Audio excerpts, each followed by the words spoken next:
Hello, VR class. I hope you're doing well, staying happy, healthy, and safe. And I hope you enjoyed virtually attending the IEEE VR conference last week. I hope you all got to see some good talks. I know I did. And I'm looking forward to reading your summaries of these talks. Uh, there's about 16 people in the class right now. 9 have submitted their write-ups. The other 7 of you need to get those in as soon as you can. You can submit them late. Uh, I'll only dock like 5 points a day for being late, so just get those in as soon as you can. Let's say before Wednesday, okay? So get those in as quick as you can. All in all, IEEE VR went very well for our first and sort of almost impromptu virtual event. Today, though, we're going to be talking about eyes, ears, and VR sickness. The thing that a lot of people don't like to talk about when it comes to playing in VR is the fact that sometimes it doesn't feel well. Sometimes it makes you actually not feel very comfortable, makes you a little bit motion sick. And we're going to talk about some of the things related to that today. So let's see if the slides will advance. Yeah, slides advanced. Okay, so first of all, VR sickness is, well, first of all, VR as an immersive experience is primarily a visual experience. You get the vast majority of your information, your feedback, your sense of immersion, your illusion of being there in the world through this guy, your eyeball.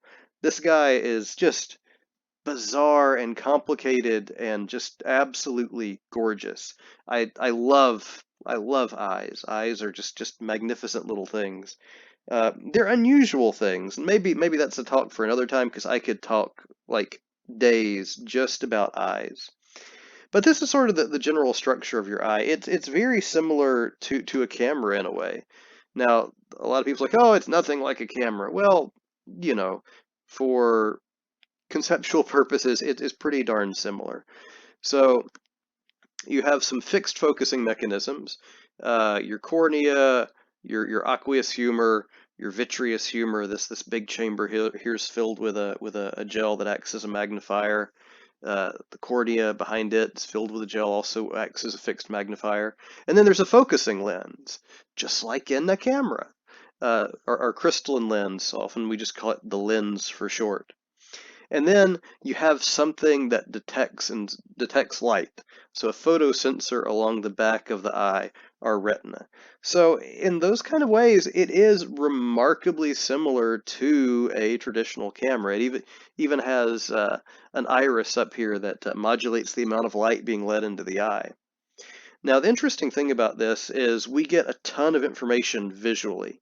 And in terms of like our movement through the environment, when we walk through the world, our vision, what we see passes by us and sort of spreads from the center of our field of view outward. This is called optical flow. Let's see if that's our next slide. Yeah, sort of. So rays of light enter our eye and they cross just behind the crystalline lens and they get projected onto the back of the retina. This projection is often referred to as the optical array. So the array of light that's being projected onto the back of your eye. And from this optical array is where we build our three-dimensional representations of our world. We get this image projected in our left and right eyes, end up being combined back here in our visual cortex, and end up becoming our 3D spatial mapping of the world around us. But also, the way these rays of light move as we move through the world tell us a ton about how we're moving and how our legs are moving, how our heads are moving, how we're bobbing back and forth. A lot of information about not just the environment, but how we're moving through the environment gets communicated through this optical array. And this primarily gets communicated through a cue called optical flow. So in this slide here, notice the change in style. This actually is coming from a different presentation that I've given, but it's a good illustration. So when we're looking at when we're looking out in the world, we see objects like these guys here, and the light comes from those objects. We focus it; it goes through the optical center of our eye and gets projected onto our retina. So the image of each of these little discs, these little balls, gets projected at each of these respective locations, more or less, on our retina. And as we move, let's say we move to one side. There we go. And the previous location of these objects is shown by these little dashed circles. And now their current apparent location is shifted to, in this case, it would be to our left. And notice that the position of those rays being projected onto our retina has changed. And we can compare them to where they used to be. There we go. And you see that as these objects moved across our visual field, the position they were being projected to on our retina also moved. This is that optical flow. So the optical projection of the things on the back of our retina flow across our visual field as we move. And how these objects flow across our visual field tells us a lot about how we're moving ourselves, or we are being moved through the world around us. And this is a really good example of optical flow. So seeing this from this first-person point of view, you almost get a sensation of physically moving. And that's because our brains are tuned to pull out motion information from our vision. Vision is such a powerful and informative tool about our world that we can even get illusory senses of movement by looking at recordings kind of like this. And you might even feel slightly queasy just looking at something as simple as this, you know. But an important thing about optical flow is that we're used to seeing objects move in a particular way. We're used to seeing frames of visual reference in a particular way. So for instance, this is actually very similar, at least functionally, to what we were just looking at, but from a different perspective. This video is moving along with the head movements of this person as they're running along the field, but the frame of reference has changed. It's turned backwards, so we're seeing objects moving away from us as he's running through the field. And we also have this stationary reference point, the head itself, in the center of our field of vision. Even though we're getting something that's effectively the same kind of recording as we saw before, we don't get the same sensation of movement from this because it doesn't so much match our natural view of the world, what we would typically expect. And it's also slightly disorienting because we're still trying to extract movement information from this, but it's just from such a bizarre point of view that it can sometimes make us feel uncomfortable and potentially even not even feel like movement at all because it's so out of the ordinary from what we would typically be seeing. But our eyes aren't our only instruments for detecting movement. We often think about ears in terms of hearing things, but we also get our sensations of physical movement from our ears. And just let me tell you, the inner ear structures are just like some of the coolest things on the planet. They're just absolutely amazing. What they are is they're physical accelerometers inside of your head. Just like you have an accelerometer in your phone that detects when you accelerate in one direction or another, this guy right here, our labyrinthine structure inside our ear, acts as a physical accelerometer. As a matter of fact, there's two mechanisms by which our inner ear detects movement. One of which are these guys, the semicircular canals. Those semicircular canals are actually little loops, one located in our horizontal plane, one located along our x-axis, so to speak, one located along our y-axis, so to speak, another located in depth along our forward or z-axis. And these little loops are filled with fluid, and as we move, fluid moves through these little canals and gives us our physical sensation of movement. But we also have another physical movement sense organ here.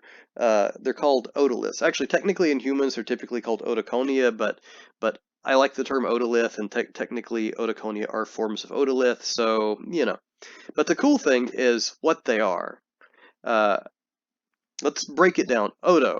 Oto typically refers to ears. So ears. Lith. Where does lith come from? We hear things like megaliths and Neolithic and Paleolithic. Lith meaning stone. So otolith means ear stones. Cool, right? So what you have, and this works better if I've got a marker board and I can draw this out, but you have these little rocks essentially located in this little bulb down here at the base of your semicircular canals that sit on top of a mucous membrane that sits on top of a series of nerves that detect when that membrane shifts one way or the other. So by inertia, when you move, these otoliths are embedded in this membrane. They want to stay still. So when you physically move, those otoliths pull that mucous membrane in the opposite direction, stimulating those nerves beneath the membrane. And then that acts as a physical sensor telling you that you're moving forward, backward, side to side. It's essentially an accelerometer.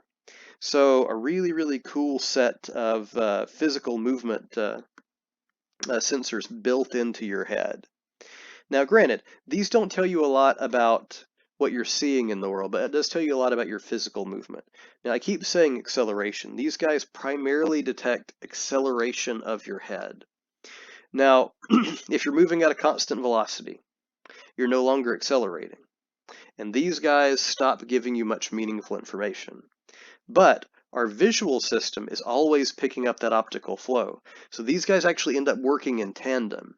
The internal structures of your ear end up giving you movement acceleration data, while your visual system ends up giving you velocity data. And these two things get combined together, and when we use them together, we can do really, really cool, like almost superhuman kinds of things.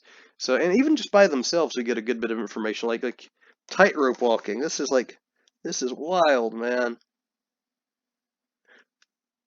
If you zoom in on this guy, he's blindfolded and he's using his sense of where his legs are combined with the signals from his inner ear to get his balance right, to traverse this entire expanse without the aid of vision. Now, when we combine these two things, it's almost like a freaking superpower. Wrong way.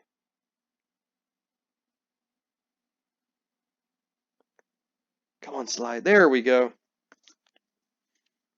When we combine information from our visual system and our vestibular system, vestibular refers to those physical movement sensors in our inner ear. When we combine vision and vestibular information, we can do really incredible feats of spatial maneuvers.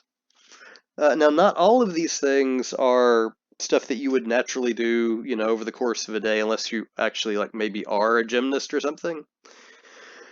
And when we walk around the world, we move around the world, we've sort of learned what it feels like to run, to walk, to sit in the car, to rock back and forth in a chair. We know what these physical sensations both look and feel like. So we've got a very tight coupling of how the world should feel as we move through it, both visually and vestibularly. Now, this isn't always the case. When this isn't always the case, weird things happen. Let's take an instance where your visual information and your vestibular information might not match up. For instance, on a boat, if you're in a cabin on, say, a cruise ship or something like that, and the ship begins to rock side to side in waves, your visual information inside the ship is going to feel stationary. It's not going to feel like it's moving. Yet, your inner ear is going to feel these accelerations moving side to side, forward, backward, round and round. And you end up with what's called a cue conflict.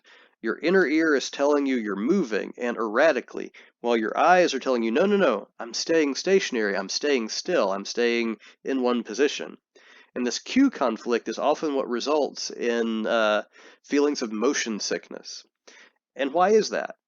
Well, one of the interesting things is sometimes when we consume things that are toxic to us, something that's poisonous, or yeah, or we've gotten sick, we have something in us that shouldn't be there.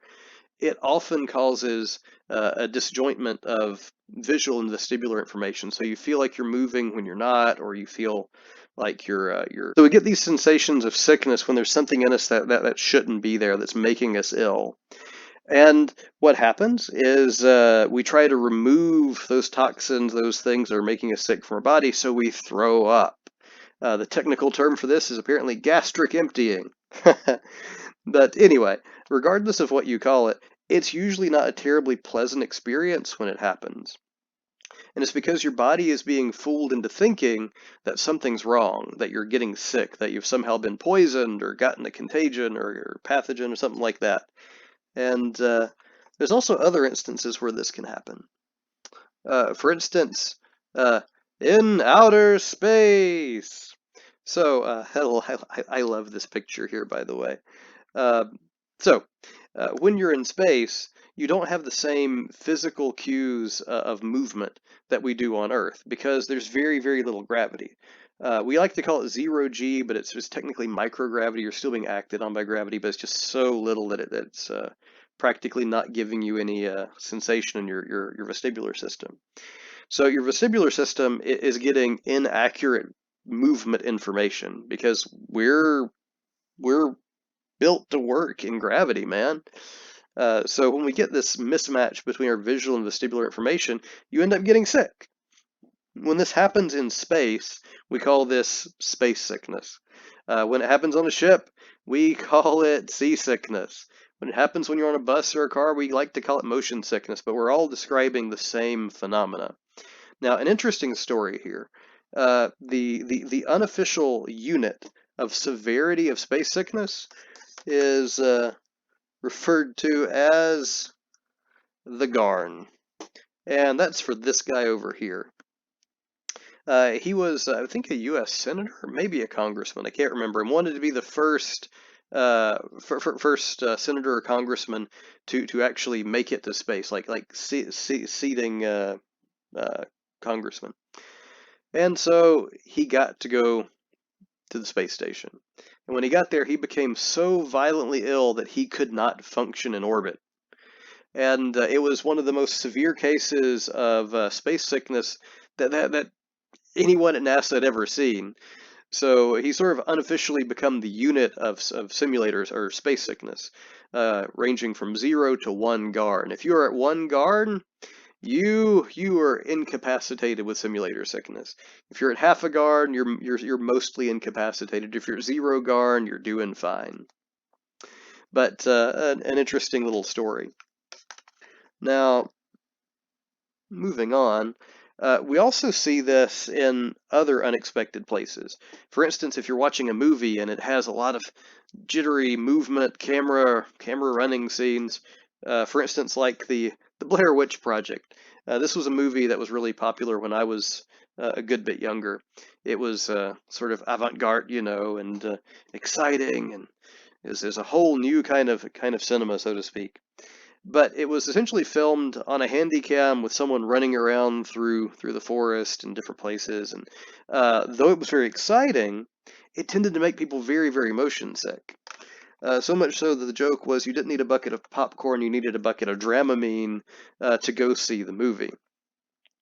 And so you've got to be very mindful when doing especially very large visual presentations of inducing mismatched sensations of movement to an observer in order to prevent them from getting sick.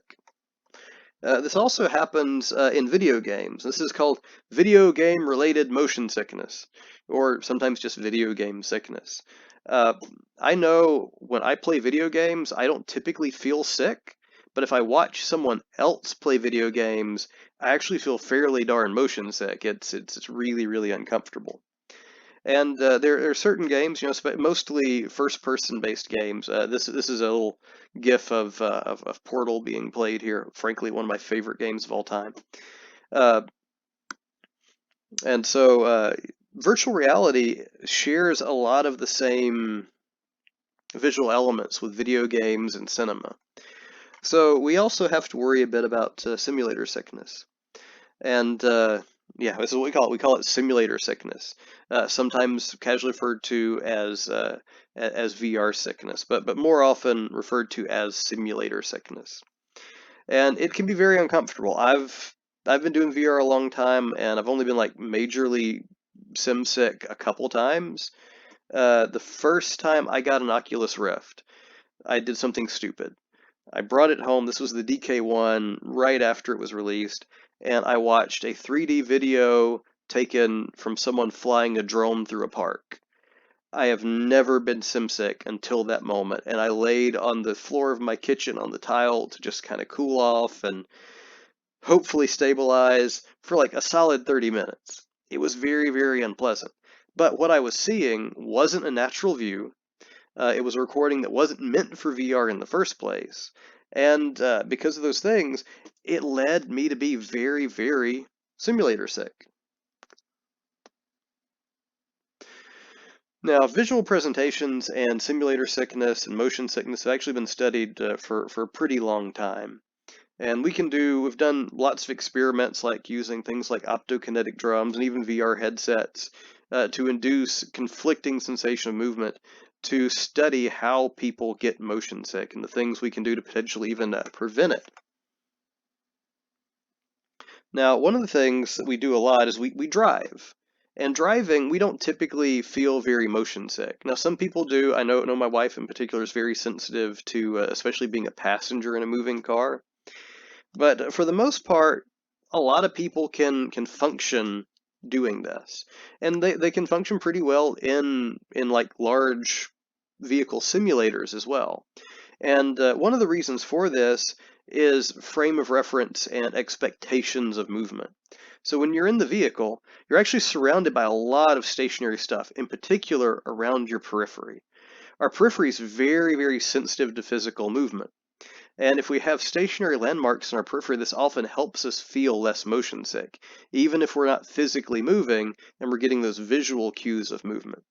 One trick that people use in virtual reality is to put, sometimes referred to as a bird cage, around the head of an observer. This is sometimes a helmet if it's like a space game, or sometimes it's even a translucent grating around the observer, so that when they're moving, they've got these stationary landmarks that are staying pretty still relative to the observer's head and giving them less of a sense of physical movement as they move through the environment, giving them a visual landmark to sort of lock onto. Now, another thing that we can do is called field of view throttling. So as we move through the world, we get this sensation of optical flow. And so the visuals in our world rush past us as we move. Now remember, I said our periphery is what's most sensitive to this. And one technique, again called field of view throttling, actually slowly reduces your peripheral vision as you move faster and faster through the virtual world. So as you begin to move faster and faster, the field of view gets smaller and smaller and smaller. And this helps mitigate motion sickness. So you still get a sensation of movement from your central field of view, but you get less sensation of movement from your periphery, the part that's typically associated with making you more motion sick. And then as you slow down, you bring your periphery slowly back. Oops, wrong direction. So, especially when doing user studies and science with virtual reality studying, how people use it or how people feel when they come in and out, you want to gauge their relative simulator sickness. And this is often done using what's called the SSQ, the Simulator Sickness Questionnaire. So the Simulator Sickness Questionnaire is essentially a set of characteristics that the observer should be feeling or could potentially be feeling. And you make them fill the survey out before they go into the environment. It has things like dizziness, nausea, headache, fullness of the head, feeling like you've got pressure in your head. Increased salivation is associated with getting ready to throw up. Increased salivation is one of the things listed on the survey. So you get them to fill out how they're feeling right now along all of these different symptoms. And then you have them do the virtual environment. When they come out, you give them another survey, and you look to see if they've changed. If there's been a significant change, they've gotten a lot sicker, you typically want to have them sit down. You don't want them to leave until they're feeling well enough to actually do so. So typically when this happens, you want them to sit down, maybe get them a drink of water or something like that, and let them rest for, 10 to 15 minutes, then re-administer the survey, and keep doing that over and over until they return to something closer to their baseline when they came in. So you do need to be very aware of simulator sickness when doing work with VR. And one of the important things, and this is more along the lines of user studies and such. Now, when it comes to doing, say like video games or commercial experiences, you can't always give everyone an SSQ, which means you, the developer, have to take precautions ahead of time. You have to design your environment to be as non-sickness inducing as possible. So having long stretches of linear movement when they're not physically moving, or even worse, having people do movement along multiple axes at once, say going forward and twisting, that is a recipe to get someone to throw up in your environment right there. So try to avoid multi-axis rotations and translations in your virtual environment whenever possible. Now, in some cases, you might want to do a little bit of a rotation one way or another, or a translation one way or another around an opposing axis to get sort of a movement sensation in the environment, but never do that for any prolonged period of time because it tends to make the user very sick. And the important thing to keep in mind is that if a person tries VR for the first time and you give them an uncomfortable experience, you make them feel ill, they won't want to do it again. People don't want to do things typically that make them sick. So keep this in mind when designing your virtual environments, that you want to mitigate motion sickness, simulator sickness, whatever you want to call it, as much as possible. Okay, so we're going to wrap it up right there, and if you guys have any questions, let me know. I'm going to be doing a screen capture video working with Spoke, which is the development environment for this that you're seeing right now, Mozilla Hubs. And your next assignment is actually going to be you developing an environment in Mozilla Hubs, one that you can share with me and the rest of the class. And you'll be getting details on Blackboard about that very soon. And again, if you have any questions, let me know. Also, it's advising time. Please be in touch with your advisors. If I'm your advisor, be in touch with me. And get your classes lined up as early as possible. And again, if you have any questions, let me know, and I will see you guys in cyberspace.